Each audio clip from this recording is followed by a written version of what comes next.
A very warm welcome to all of you. Welcome to the second class on transnational migration studies. So, this is a two-part lecture on transnationalism in migration studies, and in the last class we covered broadly the conceptualization, the theorization, various ways of looking at transnationalism in migration studies, right? And at the end of the class we were able to look at the broad domains of economics, broad domains of sociology, the social, politics and cultural, right? So, I ended the last class with this slide where we looked at transnationalism in migration through these broad domains, right? And so, in today's class, what we are going to do is we are going to spend some more time on each of these domains, trying to understand what is it that, within these disciplines, within these spaces, how is it that transnationalism is conceptualized, what is the broad literature, what are the broad arguments and ideas, and then we'll end the lecture by having a look at the methodological implications of adopting a transnational optic. So, let's start with the domain of economics. As I was mentioning in my last class, one of the fundamental lenses through which transnationalism is seen in economics is as a byproduct of late capitalism, right? And typically you have a situation where you have large industrialized countries that are dependent on cheap labor. And cheap labor from where? From smaller non-industrialized countries which are dependent on remittances.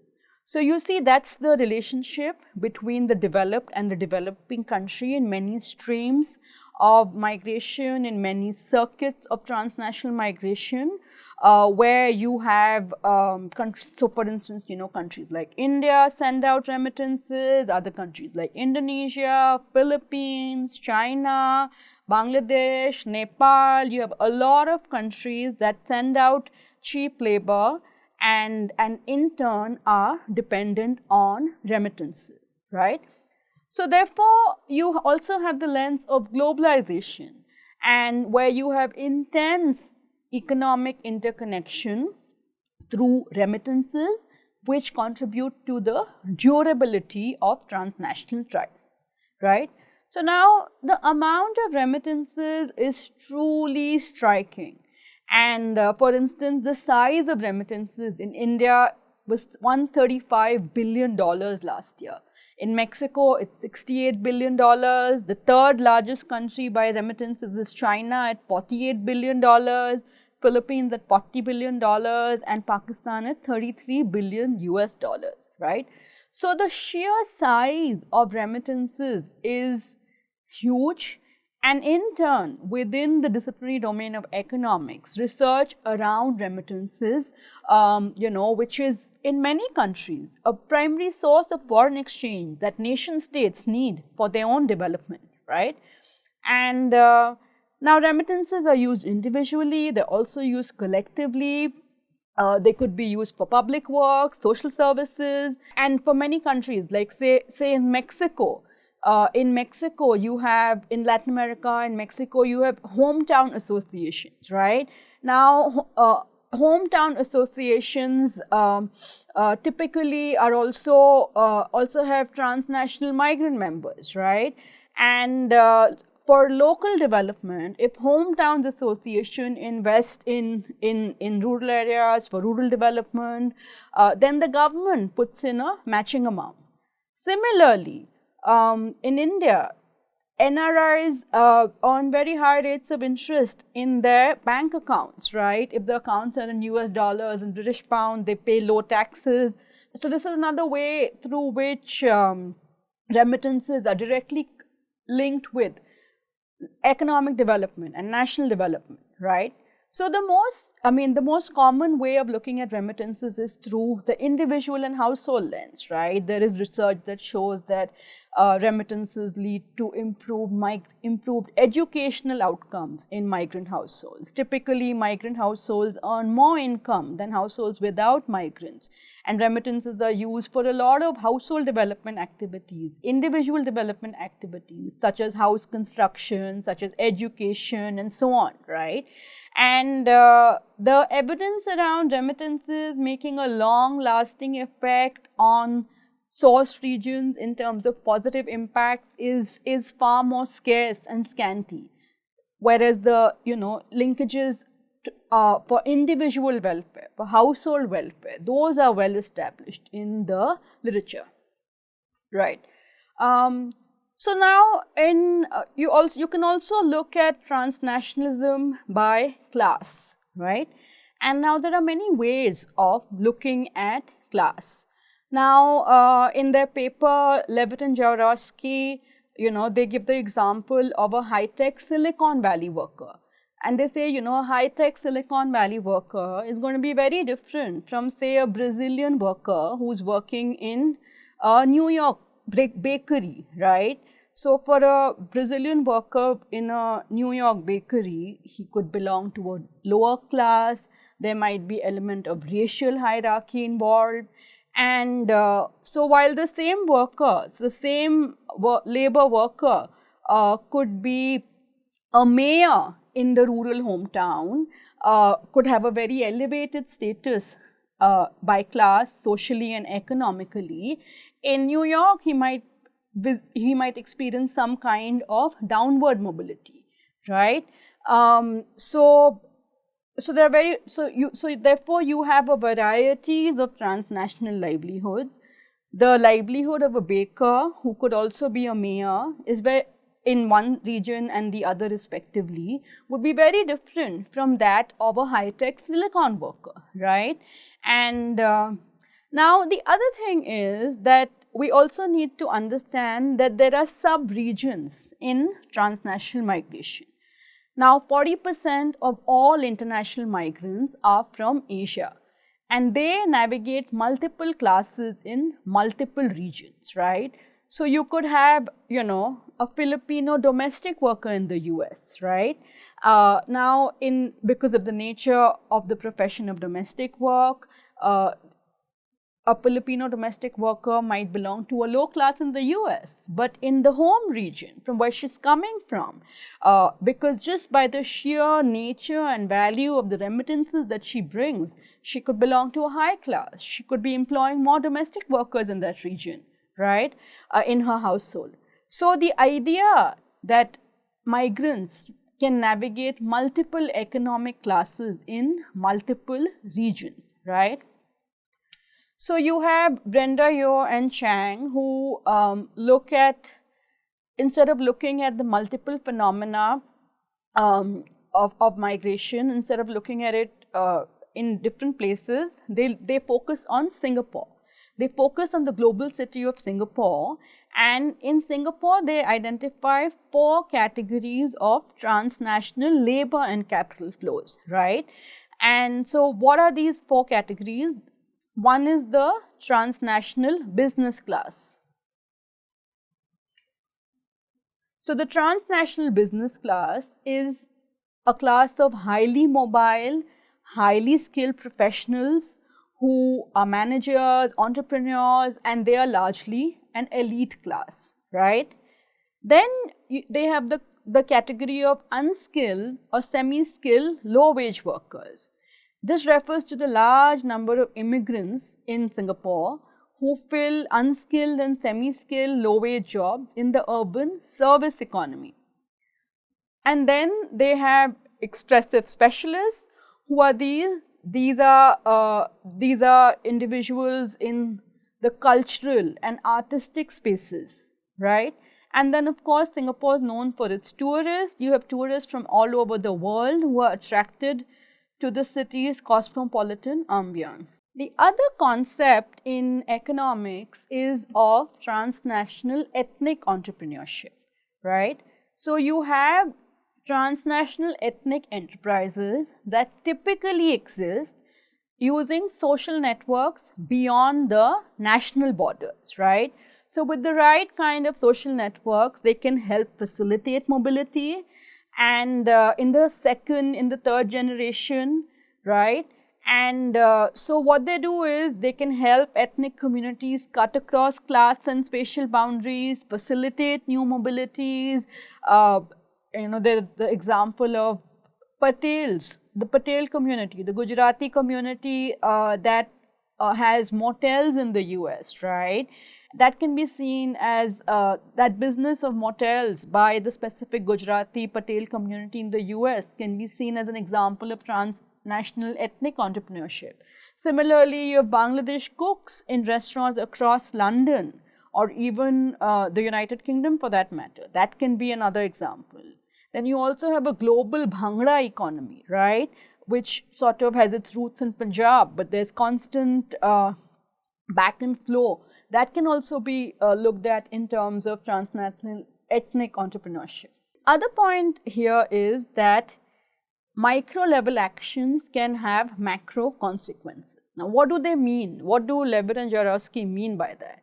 So, they give the example of countries where you have policies such as if somebody is sending remittances regularly or their remittances are secured for the country, then their credit worthiness increases. On the basis of the remittances that they send or they plan to send, they can secure loans.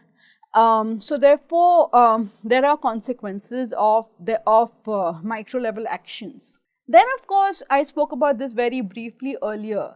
Remittances, along with the transnational turn in migration, is also the remittance turn, right? And remittances are seen as the new development mantra. They are seen as the panacea for development. They are seen as the solution to the problem of development. And of course, we know that they can have tremendous economic impacts. Like I mentioned earlier, remittances can help children go to school, improve the quality of education, stay in school for longer, have you improve housing, buy new land, buy houses. They can be transformational, they can be phenomenal for individuals and households. And but at the same time, Devesh Kapoor, who coined the term of remittances being the new development mantra, also tells us that, this kind of optimism around remittances is quite naive. And largely because, the economic and political impacts of remittances are quite complex. And of course, you also have, you have to think of the fundamental reason why people migrated. What is the root cause of their migration, right? I mean, of course, pull factors is one, but there are also, structural issues of unemployment, lack of appropriate employment and livelihoods. And this whole remittance paradigm really bypasses the root causes of migration. Now, let us come to the domain of politics. Now, as you all know, migrants' political transnational practices include a variety of activities. This could be electoral participation, either as voters or candidates, or membership in political associations, or lobbying to authorities of one country to another to influence policies of one country or another, and of course, the fundamental act of nation building itself, right? So therefore, we can look at political transnational practices in several ways. One way is to look at it in terms of homeland politics. What do we mean by homeland politics? Homeland politics comprises of migrant political activism in the host country, right? In the host country around home issues, and it may include issues such as expatriate voting, electoral campaigns, running for political office, and so on, right? Now, many researchers have also looked at the result of long distance nationalism, its relationship to fundamentalism, and so on, and also how, migrants use foreign policy goals in their homeland. The second transnational political practice is that of immigrant politics. politics, right? Now, immigrant politics typically refers to political activities undertaken by a community to improve its social status in the host country, including attempts to improve access to services, to fight discrimination, or to heighten the group's recognition and rights. And it sometimes uses homeland resources to do that. So Levitt and Jaworski give us the example of how the Turkish government has intervened actively on behalf of its nationals in Germany. We also have many other instances. For instance, often, whenever there are labor issues in the Gulf countries, where a lot of Indian migrants are, you have, of course, Indian migrants don't have political rights in the Gulf countries, but you have the Indian state or specific states in India, like Kerala, from where Gulf migrants go to. You have those countries or those states actively speaking on behalf of the interest of the migrant population, right? And then you have translocal politics. Now, translocal politics doesn't always involve home and host countries. For instance, we spoke about the idea of hometown associations in Latin America.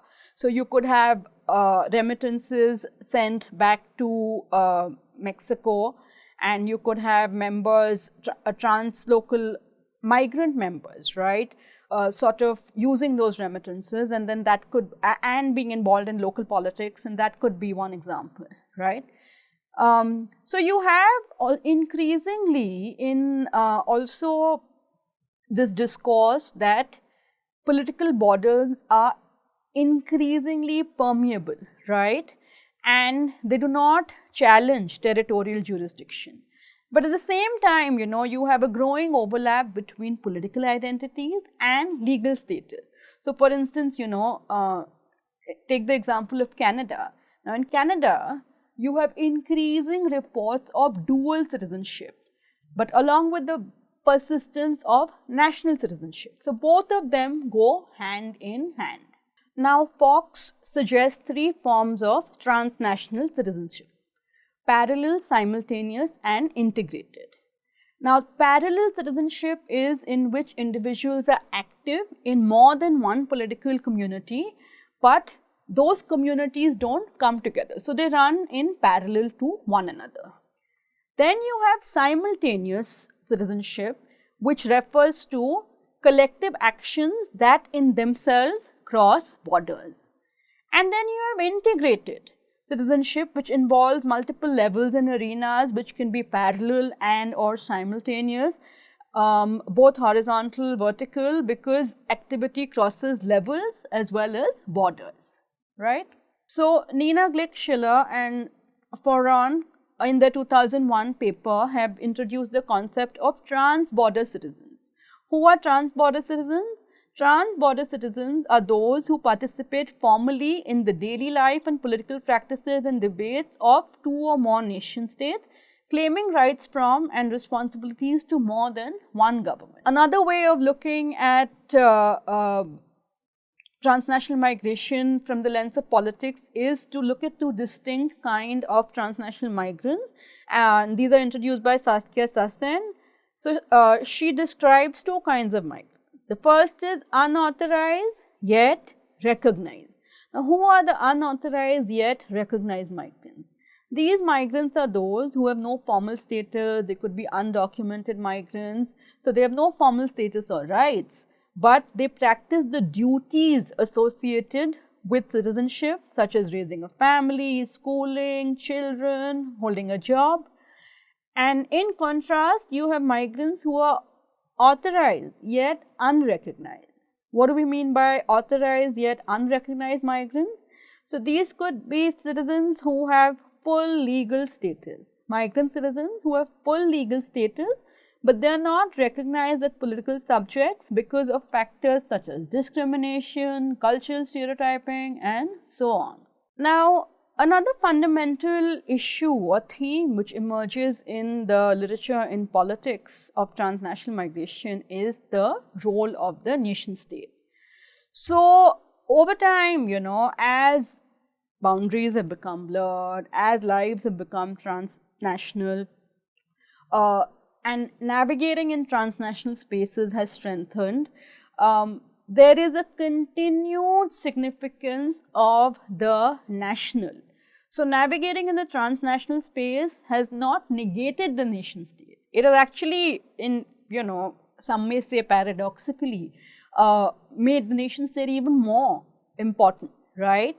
And so you have the same actors who are engaged in homeland, in new land, in international politics, and the role of the nation state in all of these places, in homeland, in new land, continues to become very important. There's also research that shows that transnational involvement in general does not impede immigrant integration.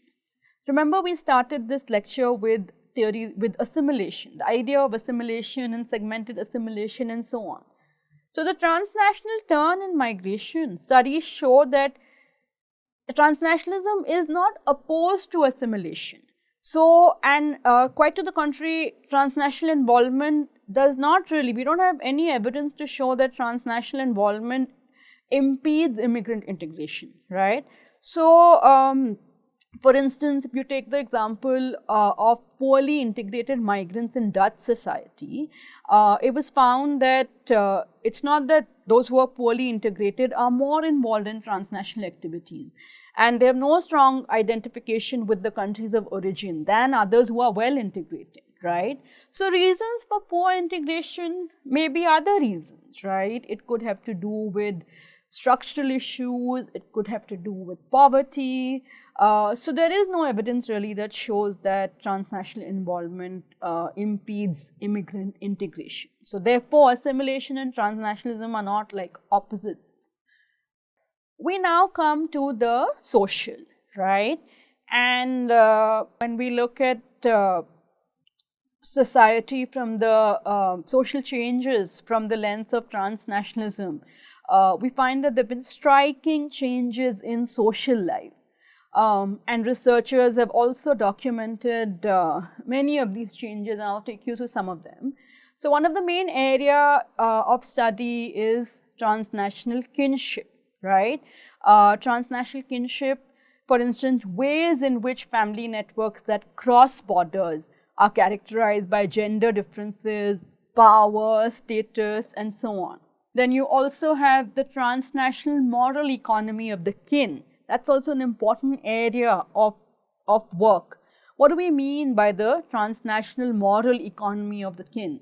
So it generally refers to putting family first, it refers to strategies for collective mobility, marrying into the right kind of kinship network, and therefore using that as a means to accumulate social capital in host society. Then we can also look at the generational lens. We discussed the generational lens earlier.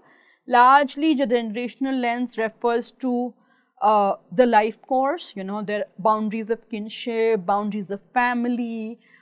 They change over a life course, and living transnationally across generations can become a norm. And how is it that, you know, how is it that one maintains, how one forges transnational connections across generations? That's an important area of study. And specifically over here, living arrangements, finances, generational reproduction in everyday lives, all of these become very, very important aspects of transnational family research. Then you also have an area where specific focus is given to the experiences, the lived experiences of parents, children, elderly, people across different generations, right? There's also an area within transnationalism that focuses on circularity, right? So children, elderly, they actually circulate more in certain contexts of transnationalism. And then, you know, there are costs of social reproduction.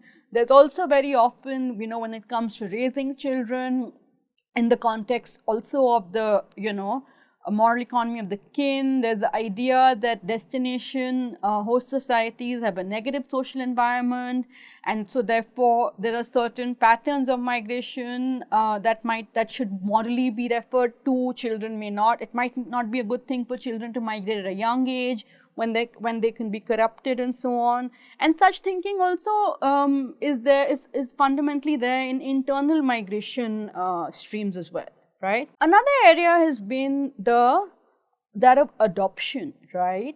So now there's been a growing number of transnational adoption that adds to the circulation, right? And very often adoptive parents want children of their own ethnic background, cultural background, social background, and so therefore adoption is also an important area of research in transnational migration when we look at it from a social lens. Another area of importance is the micro level family and kin connections and practices that scale up to affect broader social processes, right? Now, for instance, think of gender relations, right? Now, if you have a female migrant, it can be very liberating when migrant women become breadwinners, right? And then they find themselves on a more egalitarian footing with men, right? But at the same time, you can also have a situation empirically, socially, where gender distinctions are reinforced, right? So therefore, the flip side can be that you might have more traditional, more rigid at destination than in the homeland, right? Because you might have an idea that women need to be protected from what is perceived as hostile, as an immoral receiving culture, right? And of course, then state policies also matter, what policies there are for welfare, for childcare, for maternity leave. All of them play a role in whether a woman's going to go outside the house, work outside the house, and so on, right? And then, so there's a whole complex web. And as women go to their jobs, they, or as they don't go to their jobs, or they generally often tend to join community associations, become active in congregations. So therefore, women in particular receive multiple conflicting messages from the public and private spheres of both the homeland and the receiving society, and which they might somehow have to reconcile, right? And then let me give you another example. So you have typically the case of migrants from India migrating to more conservative societies in the Middle East or the Gulf countries. Now they might come back with more conservative ideas about their women, how they should not be very mobile, and so on and so forth, right? On the other hand, you might have migrants going to places where female mobility is very high. So they might come back with ideas about more gender equality and so on and so forth, right? So it works in all ways. And then of course you have the whole idea of racial hierarchies, right? And we discussed class a little while earlier, and migrants navigate differences in both source and destination, in home and host countries, and so therefore, based on the idea of racial hierarchy, it might be that they experience upward mobility in one space and downward mobility in another space. Or they could experience downward mobility in both spaces, depending on what kind of migration it is. If they've been adversely incorporated in migration, they might experience downward mobility in both home and destination. Now let us come to the cultural sphere. And so migration, nation and culture is one very broad area, significant area of research. Now then there's another theme which kind of looks at migrants as powerless consumers. On the other hand, you can also look at them as post-colonial subjects liberated by the potential of culture. So, right, two extreme two extreme depictions of transnational migrants. Then you also have different cultural mixes where people come together, and there's the concept of transculturation, where transculturation refers to transformation that occurs where foreign matter enters a new social context. So you can see how then culture is also a very dynamic space. There's also the concept of migrant melange, where there is a mixing of cultural traits of homeland and host land. So therefore, you have you can also then look at it as a hybridity continuum, right? And then of course, the fundamental point about homelands being reinfused with cultural material returned by migrants, right? And in all of this, think of migrant melange, think of what homelands receive in terms of cultural material. Take the example of, say, Bhangra, right? Take the example of Bhangra, take the example of a lot of Punjabi music in the concept of Punjabi diaspora across the world, and so on. And then, of course, you have the fundamental idea, the politics of belonging and citizenship, which is a core element of research in the cultural space. Let us come to the religious space. Now, religion can be considered a part of culture, but however, it's not been much studied, and it was expected to become less and less important with modernization, with westernization, but that's not true. We know very well that religion is alive and very much there in both the public and the private sphere. And like culture, religion supports and is itself transformed by all aspects of migration, right? So the journey of migration, the process of settlement, and the emergence of ethnic and transnational ties. You can see how religion intersects with all of this, right? And the other fundamental point to make note of is that religious belonging does not only link migrants with other co-religionists in the home and host societies, but you also have global religious movements that unite members wherever they live and with fellow believers around the globe, right? So that is the that is the transnational optic of religion, not just between home and host, but also you have a global religious movement. Similarly, like we said, the distinction between culture and religion is not seamless, and religion and culture often go hand in hand. They carry and reinforce one another. So therefore, in the transnational literature, very often it's difficult to sort out Mexicanness from Catholicism, Indianness from being Hindu, or what it means to be a Pakistani from what it means to be a Muslim, right? So all of these hybrid identities then are influenced by flows across transnational social fields. Then we also know that religious networks, celebrations, rituals, organizations, all of these serve as important ways for individuals to build their social capital. And religion also enables migrants to maintain continued participation in homeland affairs. So that's again a very important part of the transnational optic. Let us now come to the methodological implications of a transnational optic. So we looked at the various theories of transnationalism. We looked at how various domains look at transnationalism.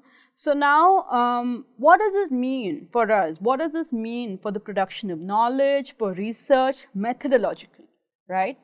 So one of the first things that Levitt and Jaworski emphasize upon is that when we are talking of transnationalism, we cannot exclude non-migrants. In other words, we need to include non-migrants as well as migrants to understand transnationalism in migration study, right? So therefore, research must include non-migrants to understand transnationalism, and that is something that needs to be embedded in research design and so on, right? Then the other thing is that, okay, so when we talk transnational, we talk about how migrants are embedded in multiple spaces. So we need to consider multiple spaces beyond the sending and receiving society. Like we saw in the previous slide, how there are these global religious movements, right? So global religious movements extend beyond the site of the home or the host society. So therefore, we need to go beyond the home and host society to understand transnationalism. The other point here, which is really critical, is that we need to rethink assumptions about belonging. And we also need to trace the historical continuity of these processes. And to do this, then we really need methodological shifts. So it's not about just asking a different set of questions, but we also need to develop new methods for doing so. And while we develop new methods, we need to move beyond what Andrea Wimmer and Nina Glickschiller call methodological nationalism, right? So when we talk migration, when we talk transnationalism, the unit of analysis most often is the nation state, right? And what Wimmer and Glickschiller tell us in their seminal work is that this assumption that the nation state is the natural, logical category for organizing social life is something that we need to kind of rethink this assumption. We need to interrogate this assumption. We need to question this assumption. And this then kind of, expects us, it requires us to move beyond very simplistic comparison between discrete nation-state containers. That's what they call them, nation-state containers. And we have to be willing to conceptualize spaces as bounded in the ways that people living in them actually perceive them to be. So therefore, empirically, it could mean like, you could have a rich mapping of global macro processes. And how is it? So one of the ways to do this is to map how global macro processes interact with local lived experiences. So with this, we come to the end of our 2-lecture series on transnationalism in migration studies. Very briefly, I'll sum it up. In the first class, we looked at the various theories of transnationalism in migration studies. We saw how transnationalism was conceptualized, and I began by giving you a very brief overview of how different domains looked at transnational migration. And in this class today, we started with specifically the disciplinary domain of economics and then moved on to politics, the social, the cultural and religious in understanding transnational migration. And then very briefly, we discovered the methodological implications of a transnational optic. Our main reference for these 2 lectures has been a seminal paper by Levitt and Jaworski, Transnational Migration Studies, Past Developments and Future Trends. I encourage all of you to read this paper, to engage with the primary reading, and I hope you found this useful. Thank you very much.